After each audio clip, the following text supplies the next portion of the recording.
Election result day ആണല്ലേ. അതിന് പല കമന്റ്സും വരുന്നുണ്ട്. അതായത് നമുക്ക് റൂളിംഗ് പാർട്ടി ജയിച്ചാൽ നല്ല റാലി ഉണ്ടാവുമെന്നും അങ്ങനെ അല്ലെങ്കിൽ പല പെർസെൻറ്റേജും വെച്ചിട്ട് പലരും പറയുന്നുണ്ട്. മീൻസ് അതിന്റെ പെർസെൻറ്റേജ് കുറഞ്ഞാൽ മാർക്കറ്റ് ഫോളോ ആവും എന്നൊക്കെ പറയുന്നുണ്ട്. എന്തായാലും മാർക്കറ്റിൽ ഒരു അൺസർട്ടനിറ്റി ഉണ്ട്. അപ്പൊ അങ്ങനെ വരാൻ നേരത്തും പലരും പറയുന്ന, അതായത് പലരുടെയും പറയുന്ന ഒരു സ്ട്രാറ്റജിയാണ് ലോങ് സ്ട്രാഡിലും ലോങ് സ്ട്രാങ്കിളും. ഈ ഒരു സമയത്ത് ലോങ് സ്ട്രാഡിലും ആണെങ്കിലും സ്ട്രാങ്കിൾ ആണെങ്കിലും രണ്ടെടുത്താലും നമുക്ക് വൺസ് മാർക്കറ്റ് ഒന്ന് സൈഡ് വേസ് പോയാൽ ലോസ് അൺലിമിറ്റഡ് ആണ്. രണ്ടിനും ലോസ് അൺലിമിറ്റഡ് ആണ്. വിക്സ് ഓൾമോസ്റ്റ് 25ന്റെ അടുത്ത് നിൽക്കുമ്പോൾ നമുക്കറിയാം പ്രീമിയത്തിൽ നല്ല സ്പൈക്ക് വന്നിട്ടുണ്ട്.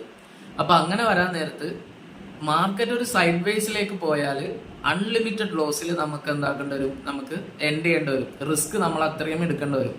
അപ്പൊ ഇങ്ങനെ ഈ ഒരു മാർക്കറ്റ് കണ്ടീഷനിൽ നമുക്ക് അധികം റിസ്ക് എടുക്കാണ്ട്, അതായത് ലിമിറ്റഡ് ലോസിൽ നല്ല പ്രോഫിറ്റ്, എന്നാൽ മാർക്കറ്റ് ഒരു ഏതെങ്കിലും ഒരു സൈഡിലേക്ക് മൂവ്മെന്റ് കിട്ടി കഴിഞ്ഞാൽ നമുക്ക് ഈസി ആയിട്ട് അത്യാവശ്യം നല്ല പ്രോഫിറ്റ് ബിൽഡ് ചെയ്യാൻ പറ്റാവുന്ന ഒരു സ്ട്രാറ്റജിയാണ് നമ്മൾ ഇപ്പോൾ പറയുന്നത്. അപ്പൊ അങ്ങനെയാണെങ്കിൽ നമുക്കൊന്ന് ചാർട്ടിൽ നോക്കാം.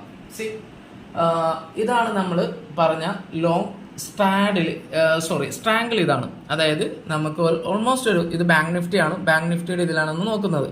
ബാങ്ക് നിഫ്റ്റി ആകുമ്പോൾ ഒരു 2% അപ്പർ ആണെങ്കിലും 2% ലോവർ ആണെങ്കിലും നമുക്ക് ലോസ് വരുന്നത് 16,000 ആണ്. 100% ആണ് വൺസ് മാർക്കറ്റ് സൈഡ് വേസ് പോയാൽ. അപ്പോൾ 2% മൂവ്മെന്റ് കിട്ടിയാൽ മാത്രമേ നമുക്ക് അതിൽ പ്രോഫിറ്റ് വരുള്ളൂ. ഇത് ലോങ് സ്ട്രാഡിലാണ്. അതായത് അറ്റ് ദ മണിയിൽ രണ്ടും. ഇപ്പൊ ബാങ്ക് നിഫ്റ്റി ഓൾമോസ്റ്റ് 49,000 ട്രേഡ് ചെയ്യുന്നത്. അപ്പൊ അങ്ങനെ വരുമ്പോൾ 49,000 വെച്ചിട്ട് ഒരു പുട്ട് ഓപ്ഷനും കോൾ ഓപ്ഷനും വാങ്ങലാണ്, ബൈ ചെയ്യലാണ് ലോങ് സ്ട്രാഡിൽ എന്ന് പറയുന്നത്. അപ്പൊ അങ്ങനെ വരാൻ നേരത്ത് അവിടെയും നമുക്ക് എന്താ ഓൾമോസ്റ്റ് ഒരു 2% മൂവ് കിട്ടിയാൽ തന്നെ നമുക്ക് ലോസ് ആയിരിക്കും നമുക്ക് ഇവിടെ കാണാൻ കഴിയുന്നത്. ലോസ് ആണ് ഇവിടെ വരുന്നത്. അപ്പോൾ അൺലിമിറ്റഡ് ലോസ് ആണ്. ഓൾമോസ്റ്റ് 30,000 അടുത്ത് നമുക്ക് എന്താവുന്നുണ്ട്, ലോസ് വരുന്നുണ്ട്.